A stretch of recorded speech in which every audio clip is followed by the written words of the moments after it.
Before I get going on the video today, I'd just like to take the opportunity to remind you about my email subscription list. The links for the list are in the description of the video below. Just click the link, put your name and your email in, and you're set. You're on the list, and I will be able to update you with the latest projects and information about the channel, but also my latest books, the first of which will be coming out very soon. It's called Only Death Can Save Us.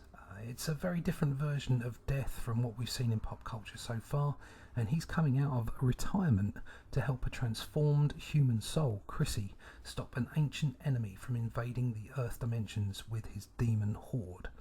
It's going to be action, adventure, pathos and heart all the way through this story. Keystone is the first part of a 4-book series that hurls Chrissy and Dee, that's Chrissy's nickname for death, together on a path through cosmic strangeness and adventure. Its feet firmly in the Bronze Age, the book is edited by Tim Quinn, veteran Marvel editor and a huge creative talent in his own right. The book is all ages without X-rated content, but will not talk down to the reader. All ages means all ages, and it will be action and fun all the way. The book is set for a release in 2020, and anyone who is both on my email list and supports the crowdfunding campaign will get extra perks. Now, thanks for listening, and on with the video. Hi, welcome back to the dojo. This is Russ Leach. I am the comic book black belt, and this is a sketch video. I haven't done one of these for a while, so I thought I'd put one up. I'm waiting for a client while I was doing this, so I just thought I'd do something useful with my time and record the screen while I was doing it. The character is a character called Retro. It's a new character by Peter Palmiotti, and he's just had a successful Kickstarter for the Retro comic. So it was in my mind, and I thought, why not? I'll do that. So you can find Peter on YouTube, obviously. So what I'll do is I'll drop a link to his YouTube channel in the description, and I suggest you go over there and take a look, because there's lots of good artwork and production going on over there, and Peter does a lot for the community. So as far as the art community, as comic strips and comic strip community and what have you on YouTube. So get over there, check his channel out. He's a good guy, and he really knows his stuff. From my perspective, this is just a sketch, really. It's not my best work. It's not meant to be. It's just me messing around, sketching up, just doing a bust. But pet peeve for me really is people that put up work and say, "Oh, look, this is a sketch. I just did this 5 minutes, or this is a warm-up sketch," and I look at it and go, "Wow, that's fantastic work. That should be, that's in a gallery." But I think a sketch should be a sketch, just quickly knocking it up. Obviously, what I'm doing is I'm showing this slightly sped up, but it did only take me sort of 10 minutes to do. So sketch should be a sketch. But that's just me complaining about nothing. First world problems. So this is a sketch I'm done. One thing you can see here, if you just go through the process, is I've flipped my work here. Using Photoshop, as I do, also Clip Paint, it's easy to flip work and see where you've done something odd to your work. When you're drawing, your eye and your brain, they kind of work almost like when you're left-handed or right-handed, and you veer towards a certain way. That's kind of like what the brain and the eyes do. And sometimes your work can be, when you're drawing, you can make things lean a certain way, or you can maybe put elements like eyes or ears or mouths or whatever slightly skew or in slightly the wrong place. And so it's really great to be able to flip your work. Obviously, it's really easy to do that when you're drawing digitally like this. But it's something I used to do all the time when I was drawing on paper. And I still draw on paper from time to time for commissions, but most of my work is done digitally. But when I was drawing on paper exclusively, I would use a light box. So you've probably heard lots of people say, flip your work and look at it in a mirror, or take a photograph of it on your phone and then flip it on the phone.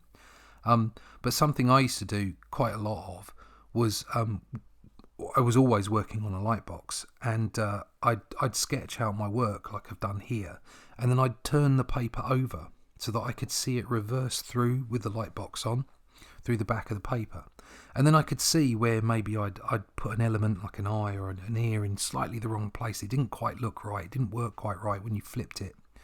So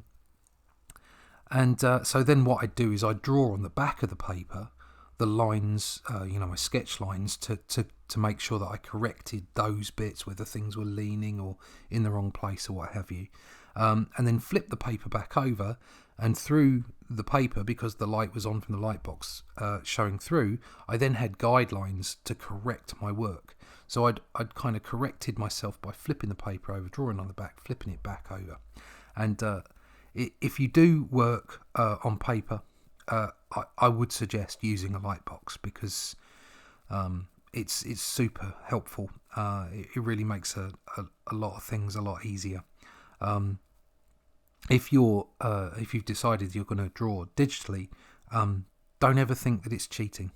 Having been able to draw for production for clients, both in the real world on paper and in digitally, I can safely say it is not cheating. It's just different. It's a tool. It's not a cheat. It's another tool, just like a pencil, just like a pen or a brush. It's just a tool. So don't ever think you're cheating.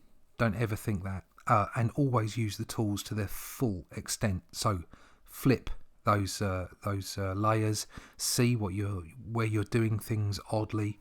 And if you're doing it in the real world, use a light box if you can, and always check your work in a mirror. I think it's one of the most important things to make your work look consistent. So there you go. That's just my view on that. Always flipping your work. So thanks very much for listening to me go on and watching my drawing. Thanks to Pete for Retro. What a great character. Go over and check his channel out. And remember, if you like what I'm showing you, hit the like button, share, subscribe. Always, if you can, share the video. It's great. It really helps the algorithms on YouTube. For anybody who's already subscribed, especially the guys over at BitChute as well, I had new subscribers over there. Thank you so much to everyone who's subscribed. I'm always going to say thank you. I'm probably going to bore everybody by saying it, but I'm always going to say thank you. It's always humbling to have people subscribe and watch my channel and watch my art and listen to me talk about it. As you saw at the start of the video, go get on the subscription list so I can keep you up to date with what's going on with the book as it develops. And thanks again for watching. I'll be back with a video real soon. Thanks for coming to the dojo today. I'll see you again. Bye bye.